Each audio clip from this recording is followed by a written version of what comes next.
2 KG দুধ ছানা কেটে যাওয়ায় মাথার মধ্যে ভূত চাপলো এগুলো দিয়ে মিষ্টি বানাবো। যেই কথা সেই কাজ, নিয়ে বসলাম মুথে নেওয়ার জন্য।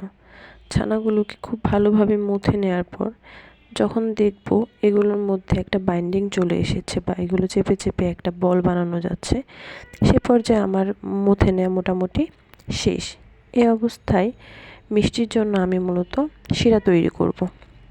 শিরার জন্য আমি প্রথমে এখানে একটু পানি বসিয়ে দেব। এখানে মূলত 1 কাপ চিনির সাথে 5 কাপ পানি দিয়েছি এবং 4-5টা এলাচের মতো দিয়েছি। এগুলোকে একটু জাল করে নেব। এই যে আমার মুথে নেওয়ার কাজ একদমই শেষ। এখানে হচ্ছে মূলত আর কিছু করা লাগবে না। এবার আমি এগুলোকে বল বা যেকোনো একটা শেপে, আপনি মিষ্টি শেপ দিতে পারেন বা আপনি যে শেপে আসলে পছন্দ করেন সেই যেকোনো এক ধরনের শেপ দিলেই হবে। আপনি এটাকে এক ধরনের শেপে গড়ে নেবেন আর কি।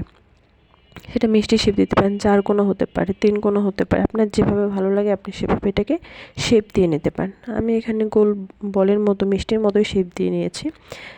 2 কেজি দুধ থেকে মূলত এখানে 23টার মতো মিষ্টি হয়েছে। আমারটা ছোট বড় হয়েছে, একরকম শেপ হয়নি আসলে।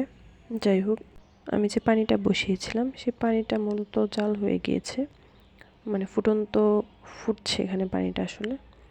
তো এ পর্যায়ে আমি মূলত যে মিষ্টিগুলো বানিয়েছিলাম সেগুলো এটার মধ্যে দিয়ে দিব। মিষ্টিগুলো আমি এখানে দিয়ে দিয়েছি। এই অবস্থায় আমি মূলত 10 মিনিট এটাকে জাল করে নেব, মোটামুটি লো থেকে মিডিয়াম আঁচে। জাল করে নেওয়ার পরে এটাকে আমি ঢাকনা খুলে আরও 5 মিনিটের মতো জাল করে নিয়েছিলাম।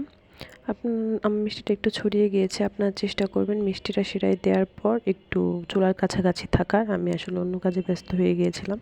যাই হোক, প্রথমবার ছিল, টেস্টও ভালো ছিল। ধন্যবাদ সবাইকে।